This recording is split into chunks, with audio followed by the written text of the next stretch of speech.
Hello everyone and welcome back to the channel. Today we are going to be reading The Conflict Within by Clive Cockerton from the Human Project textbook. Clive Cockerton was an associate dean at the University of Toronto and Humber College here in Toronto. This book can be purchased on Amazon. So without further ado, here is The Conflict Within by Clive Cockerton. The Conflict Within by Clive Cockerton. Life, for all its rewards, is still for many people a struggle. There are so many choices to get right. The choice of job, partner, children, and the wrong choices can fill our lives with regret. As well, the average day crowds us with so many tasks, errands to do, places to go, responsibilities to take care of, that one has little time for reflection. Yet, without reflection, it is very difficult to be clear to ourselves about what we want. All of us, even sane, well-adjusted people, are so full of doubt, contradiction, and compromise that the way forward is confusing. How can we sort ourselves out? How can we understand ourselves better so that we might be happy and lead productive lives? We all want to lead happy and productive lives, but what does that mean? How do you know that the things you do, the relationship you have, are right for you? It is not only thinkers like Plato, Freud, and Maslow who address these questions. We all do, to a greater or lesser extent. It is this search for an answer or a partial answer that defines our humanity and makes us who we are.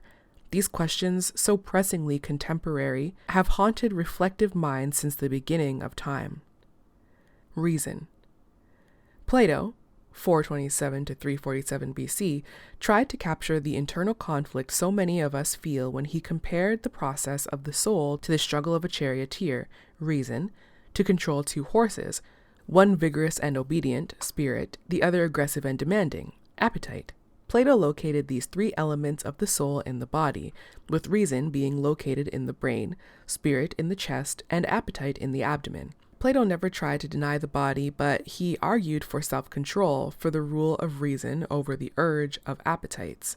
Reason, with the aid of willpower, spirit, must keep match and ensure that the bodily urges and pleasure do not become so powerful as to enslave us and turn life upside down. The appetites are waiting to rebel against the rule of reason, and the wise person tries to bring the three elements of the soul into harmonious balance through self-mastery and discipline. As Plato writes, only when he has linked these parts together in well-tempered harmony and has made himself one man instead of many, will he be ready to go about whatever he may have to do, whether it be making money and satisfying bodily wants, or business transactions, or the affairs of state. Only when he has made himself one man instead of many. In other words, when the contradictions within cease, when the conflict within is wisely resolved according to the guidance of reason. If we don't resolve the conflict and live in harmony, we are always at risk for the rebellion of the darkest desires, terrible and untamed lawlessness which reveal themselves in untamed dreams. More than 2,000 years before Sigmund Freud began his crucial work on dreams, Plato warned of the desires that live within even the most respectable. Those desires which bestir themselves in dreams, when the gentler part of the soul slumbers and the control of reason is withdrawn, then the wild beast in us, full fed with meat or drink, becomes rampant and shakes off sleep to go in quest of what will gratify its own instincts. As you know, it will cast away all shame and prudence at such moments and stop at nothing. In fantasy, it will not shrink from intercourse with a mother or anyone else, man, god, or brute, or from forbidden food or any deed of blood. In a word, it will go to any length of shamelessness and folly. If we are to prevent these terrible imaginings from becoming our destiny, we must learn to quiet our potentially raging appetites through moderate use. The answer is not to starve our appetites, but to train and domesticate them so that our reason can lead us away from the negative emotions of lust, ambition, and greed, and toward the positive states of harmony, justice, and wisdom. The unconscious. Although Plato's wisdom still speaks to us, it is difficult to share his faith in the rule of reason. Owing to the insights of Sigmund Freud, we are too well aware of the overwhelming role of the irrational, the instinctual side of our personality.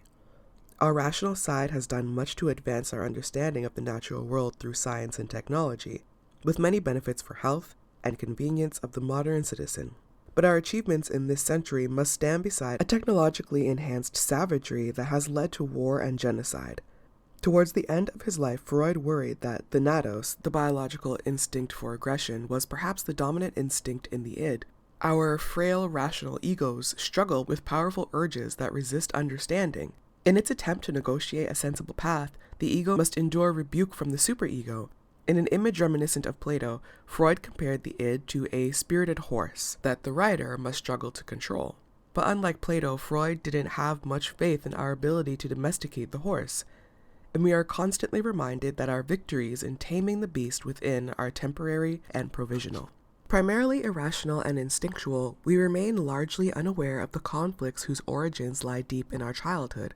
However, much time and experimental psychology have served to undermine some of the details of Freud's work. It is clear that the shape of our personality has very deep roots and that our relationship with our parents is frequently a troubled thing.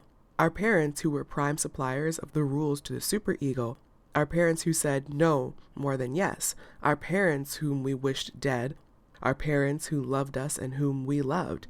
As children, we are dependent on them, yet the struggle to grow up is the struggle to separate from them, to gain independence. Once we stand on our own 2 feet, we look around for a mate, a companion, and much of our choice is still influenced by our mother and father. How many women unconsciously marry people similar to their fathers? How many men search for qualities of their mothers? Having found these qualities in a mate, we have the seeds of resentment as well. Because in the choice of our mate, the ultimate act of separation from our parents, we are now starting our own family, we are reminded that we were never really able to break away, our Independence Day just a temporary break, a prison mutiny. Is there a way out of this cycle of love and resentment? Psychoanalysis has no easy and quick cure, no 12-step program. What it sometimes offers is an opportunity to explore our deepest feelings with a knowledgeable and trustworthy guide. On an analyst's couch, ideas and emotions percolate to the surface where they might not be allowed in our ordinary life, where they would be self-censored. Through these discussions with the analyst, the patient begins the process of self-discovery and encounters a language and a theoretical structure designed to assist him or her in understanding his or her own life, of bringing the unconscious to light. But once understanding is achieved, does the conflict within evaporate? Perhaps in some cases it does, but for many, the promise of freedom from the traumas and conflicts of our past is largely theoretical and not actual. Still, understanding oneself, even if it doesn't resolve all conflicts, is a major achievement. Many go to their grave with barely a glimmer of insight into their own lives. Fear and growth. Maslow takes a very different track from Freud, and in his studies of healthy, successful people, he discovered that they tend to integrate the conscious and unconscious sides of their personality. The id and the ego are not so opposed to each other, as there is both less unresolved conflict and more expression of spontaneous impulses. The superego is less punishing, the unconscious more healthy. The rational side finds a place even for irrationality and accepts the transition from one state to another as healthy and desirable. When Maslow looks at our natural tendency to growth and self-actualization, he observes that the process is often not a particularly well-prepared plan. We live in the moment, yet growth occurs. We don't so much search for a purpose as find it through a series of experiments with our environment and the people who inhabit it. As Maslow writes, growth takes place when the next step forward is subjectively more delightful, more joyous, more intrinsically satisfying than the previous gratification. We don't do it because it is good for us, or because psychologists approve, or because somebody told us to, or because it will make us live longer, or because it is good for the species, or because it will bring external rewards, or because it is logical. We do it for the same reason that we choose one dessert over another.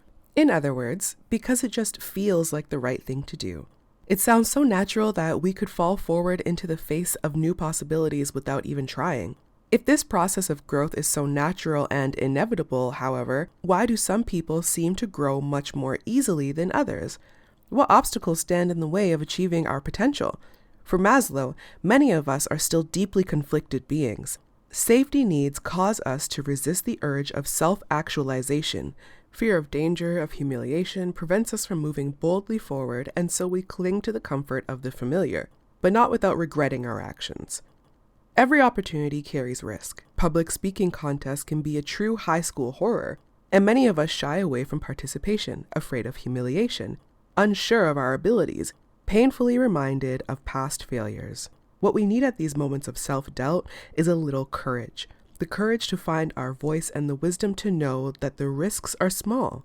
Despite our fears, we wouldn't lose all our friends, even if our speech was terrible.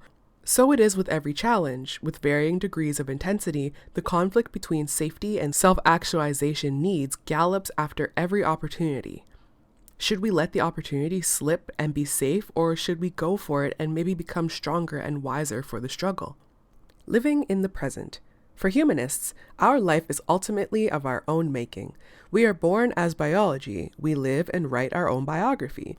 The chemical stew of a brain we are born with wants to make something of its pulsing time on Earth. It is our responsibility, no one else's. Socrates said that the unexamined life was not worth living, and clearly a life without reflection and understanding is impoverished. So too is the uninvolved life, the defensive life, the life that at some level seems endured rather than lived. The life that erects barriers between it and the quivering possibilities of the present. Dennis Potter, the English playwright, discovered that he was dying of cancer and made the following comments in a TV interview.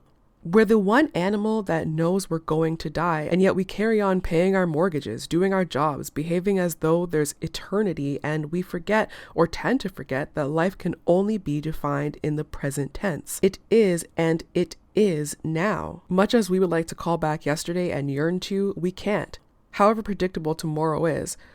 Even so, there's the element of the unpredictable. The only thing you know for sure is the present tense, and that nowness becomes so vivid so that, in a perverse sort of way, I'm almost serene. I can celebrate life. Below my window in Ross when I'm working, the blossom is out in full. It's a plum tree. It's the whitest, frothiest, blossomest blossom that there ever could be. And things are both more trivial than they ever were and more important than they ever were, and the difference doesn't seem to matter. The nowness of everything is absolutely wondrous, and if people could see that, there's no way of telling you. You have to experience it. But the glory of it, the comfort of it, the reassurance, the fact is that if you see the present tense, boy, do you see it, and boy, can you celebrate it. That wondrous sense of life that flows through his remarks on the occasion of his dying calls to us to make much of our time, to feel the force of our own vitality. This preconception doesn't banish conflict and doubt and anxiety, but puts them in their place. And if we could only hold this preconception in the front of our minds, a more authentic, happy life might be possible.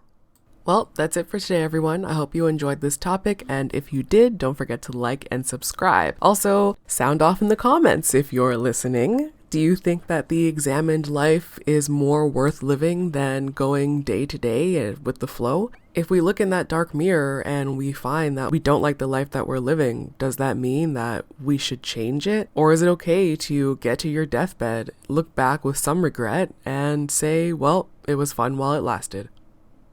That's it for today. Love yourself. I love you. God loves you. Take care.